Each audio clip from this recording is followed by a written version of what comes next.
Harihi Om Sahana Vavatu Sahanau Bhunaktu Sahaviryan Karavavahai Tejasvinavadhi Tamastuma Vidvishavahai. Om Shanti Shanti Shanti. Om Jaya Shri Krishna Chaitanya Prabhu Nityananda Shri Advaita Gadadhara Shivasari Gaura Bhakta Vrinda. Hare Krishna Krishna Krishna Hare Hare Hare Rama Rama Rama Hare Hare. So now we have Abhimanyu is about ready to enter the Chakravyuha. Like that. He's stationed himself, he's given his orders to his charioteer. You know now what to do, and now his charioteer, then he speaks. Sumitra, the son of Krishna's charioteer, Daruka, drove towards Drona. As the chariot thundered across the field, he spoke with apprehension. It is my duty to protect you, O best of men. Consider carefully the heavy burden that has been placed upon you. Drona is adept at all kinds of weaponry. He is surrounded by warriors who have yet to be defeated, all arranged in a mighty formation. You, on the other hand, are a child raised in luxury. You have not known the rigors of hard battle. This will certainly be your most difficult fight. Abhimanyu laughed. O charioteer, who is this Drona? Who indeed are all these Kshatriyas supporting him? I would fight with Indra mounted on Airavata and attended by the immortals. How are these foes competent to fight a battle with even a 16th part of me? I, who have the world-conquering Vishnu as my uncle, and famous Arjuna as my father, will not quake with terror at the sight of my enemy within the three worlds. Drive on, O Sumitra, make straight for Drona. Because there's a certain way you break the battle. So it said that they're all in key points. So he's decided he's going to break at Drona's key point rather than another. You know, he arranged it. So if he breaks it there, if he breaks it somewhere else, everybody else will be very enthusiastic. But if he breaks it at Drona's place, then people will doubt that the Vyuha will be able to be maintained. Sumitra looked at the solid wall of enemy troops. With a heavy heart he urged on the horses, which were caparisoned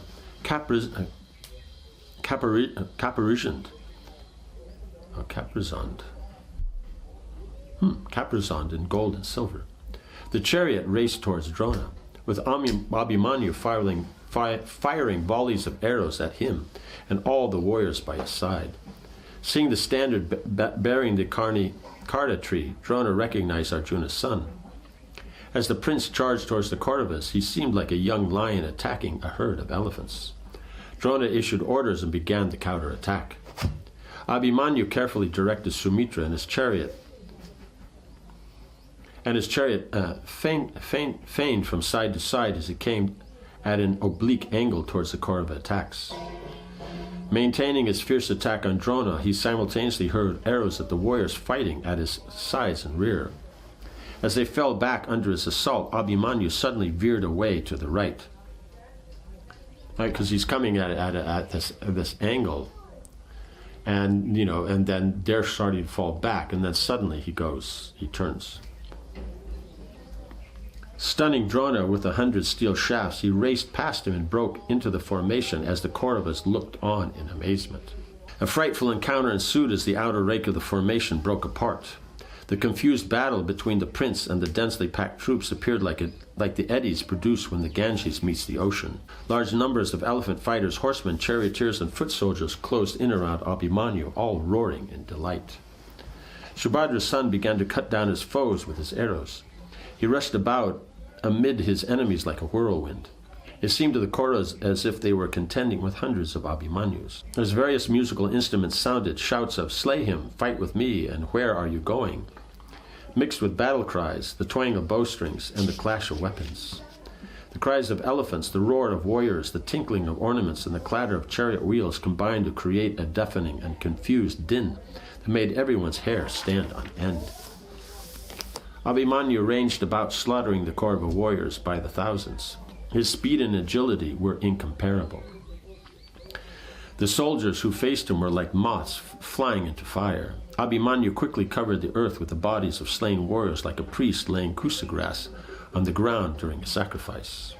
Well-muscled arms graced with bracelets and gold bangles were lopped off, still clutching weapons. Other arms lay with their hands stretched out, looking like 5-hooded serpents, thrown about by Garuda. Handsome heads adorned with fine helmets and smeared with the best of perfumes rolled on the ground like ripe fruits fallen from trees. Once within the Kaurava's vyuha, Arjuna's son careened in all directions. None of his foes could fix their aim on him, so swift was his momentum. His arrows flew like streams of golden sunlight. He brought down huge elephants with their riders, scattering their armors and comparisons. Horsemen fell from their saddles, slain by shafts that passed clean through their bodies. Their horses reared in fear and were cut down by Abhimanyu's relentless volleys. The animals lay about weltering in gore, their eyes bulging and their tongues hanging out, sending men and beasts to the blissful regions of departed heroes.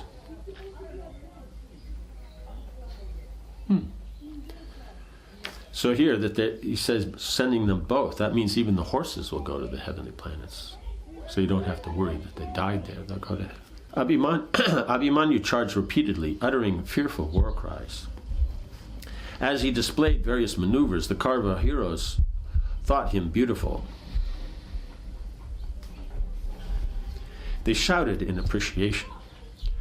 Despite their best efforts to train their weapons on him, they could find no gaps in his defenses. Rather, they approached him. As they approached him, they were struck by dozens of his speeding arrows. Well, Abhimanyu, I think, is also the one where, because Dronacharya taught Arjuna how to put on his armor, so it's so tight that there's no space for even a razor to get in. But when he taught Abhimanyu, he taught him how to put it on loose, so there's gaps. And so then I think Drona was questioned, and he says, why have you taught him that? Because then, as he needs, he can move the armor and close the gaps completely. Because when you say not a razor, the really sharp razor-headed arrows can go in and they won't go through, but they're little, like a pinprick, and it'll be annoying, because if you get those on it's annoying, it distracts you. So this way they'll overlap and nothing can get through. And Arjuna said, why don't you teach that to me? He says, you don't have the concentration. The Kauravas appeared like the Asura army mangled by Skanda. Subhadra's son moved fearlessly and swiftly through them, leaving a trail of carnage. Thousands of Kaurava fighters threw down their weapons and fled to fight. Forsaking their wounded relatives and friends, they ran wildly in all directions. Elephants ran screaming, and swift horses galloped at full tilt away from Abhimanyu, right? So leaping over the fallen soldiers who filled the blood-soaked earth, right? They would jump over, but also as they run, it's also going to be a disturbance for their own army, because they're going away from him. And so then whoever's there, they won't be able to fight with all these people coming and things like that, or they might even get stepped on, Duryodhana was incensed. Reckless of his own safety, he rushed at Abhimanyu with a roar. Seeing this, Drona was alarmed, and he shouted to the warriors around him, "Save the king!" Ashwatthama, Kripa, Karna, Shakuni, Shalya, and another half-dozen heroes all converged on Abhimanyu. The young prince was covered with a thick downpour of arrows. Spinning on the terrace of his chariot, he countered the arrows with his own as Sumitra maneuvered his chariot clear. He pierced every one of his assailants with stinging arrows that could hardly be seen as they flew. The Kaurava warriors then attacked Abhimanyu on all sides. They rained down their shafts by the thousands, but the prince either warded them off or dexterously evaded them. Some shafts penetrated his defenses and pierced his armor, but he did not flinch. Taking careful aim, he sent a dozen arrows that broke apart the chariot of King Ashmaka, a powerful Kaurava ally. With a further 6 arrows, he slew the king's 4 horses, his chariot, Tyr, and the king himself. Seeing the monarch slain, the Kaurava warriors turned and fled. Duryodhana and Karna fought side by side, sending their arrows at Abhimanyu in volleys. Bearing the arrows like a mountain bears showers of rain, Abhimanyu sped at Karna, a powerful arrow capable of piercing his armor. It struck him on the shoulder and dug deep into his body. Pained, Karna stood like a hill in an earthquake and fell in a swoon. Abhimanyu then stunned Duryodhana with 16 arrows followed that by slaying 4 more kings supporting the Kaurava. Shalya and Ashwatthama assailed him from both flanks at once. Exhibiting the speed and skill of his father, Abhimanyu shot his steel-tipped shafts at Shalya and sent him reeling in his chariot. So the skill of his father, because they're at both flanks, so that means he also can shoot from both sides. Because they, compared him to his father. As the arrows struck Shalya, Abhimanyu spun around and released a dozen more at Ashwatthama. Their force rocked Drona's son, and he squatted down on the terrace of his chariot. The Kauravas facing Abhimanyu fled in greater and greater numbers. Only the foremost heroes could stand against him. Even they were soon overpowered by his furious attack. As he ranged about on his glittering chariot, Siddhas and Charanas praised him from the skies. The Kauravas also cheered him, feeling simultaneous awe and anger as they were forced back by his peerless martial skills. So, because the Kshatriyas, that mood, then is that of, practical application of the Vedic, rules and regulations. So anybody who's very expert at that, they will appreciate. They may not be the, friend of that, but they have to appreciate it's well done. They can't say, oh, this is not, they're not politicians. Politicians will say, oh, that's nothing, or this or that. No, that's the problem with Duryodhana. He's more of a politician. But the others, then they'll say, this is good. Even though he's the enemy, they have to say, he's a good fighter. Abhimanyu slew thousands of Kauravas, anyone who came before him. Shalya's younger brother Madra, seeing Shalya afflicted by Abhimanyu, rushed angrily at him. He hurled 20 blazing darts at him, but the prince cut them to pieces. Abhimanyu counterattacked Madra with long shafts that shattered his chariot and cut off his arms, legs, and the head simultaneously. That would be wild. Legs, arms, and head simultaneously. So it's just all cut off, and then the body will just drop. Because just, the others fall or, something else, but this is just...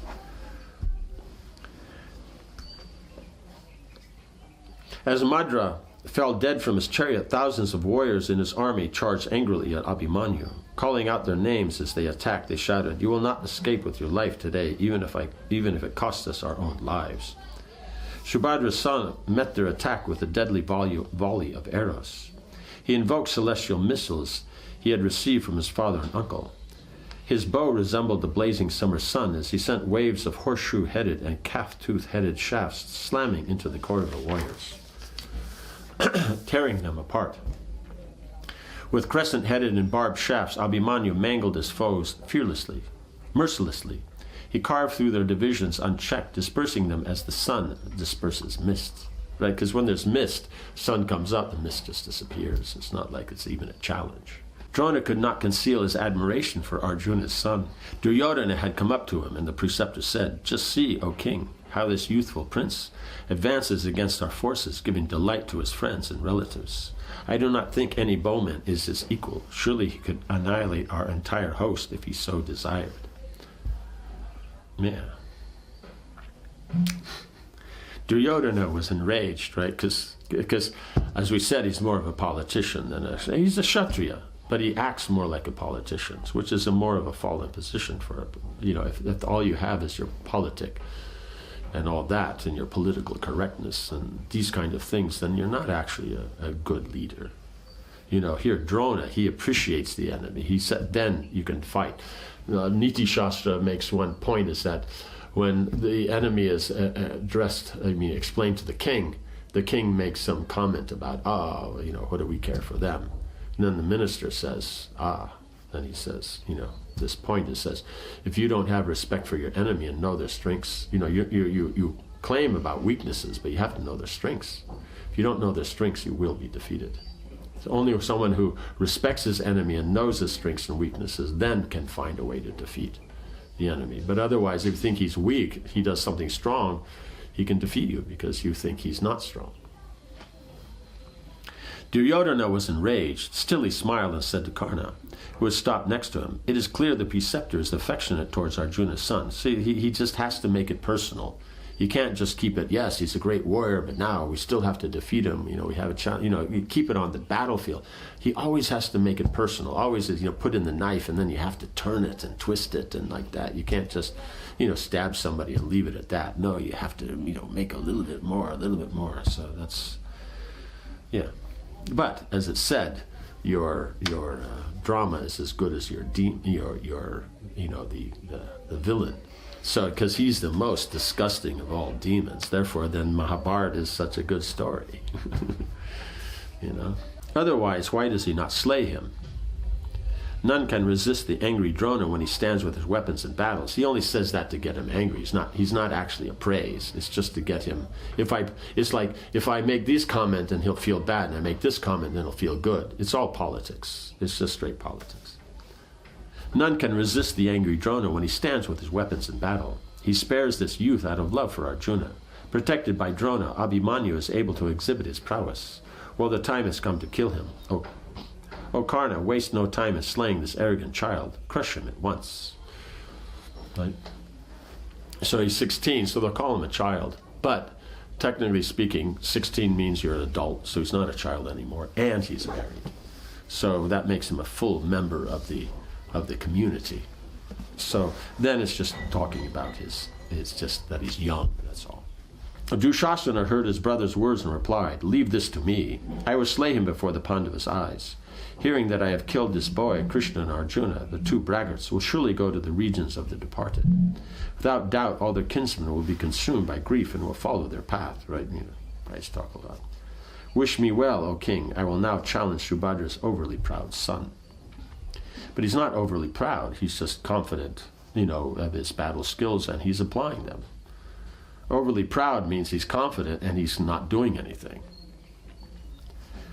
Dushasana rushed at Abhimanyu with a loud cry. He fired a shower of arrows decked with buzzard feathers that covered Abhimanyu's chariot. The young prince smiled as he recognized his antagonist, and he struck him at once with 24 shafts. Not tolerating the attack, Dushasana increased the ferocity of his own assault. He fired at Abhimanyu arrows and darts that blazed brilliantly as they flew toward him. The prince countered the missiles and returned his own in large numbers. Both combatants exhibited various maneuvers in their chariots, showing skill that delighted the onlookers. The Kauravas sounded all kinds of musical instruments and cheered as Dushasana pressed his attack on Abhimanyu.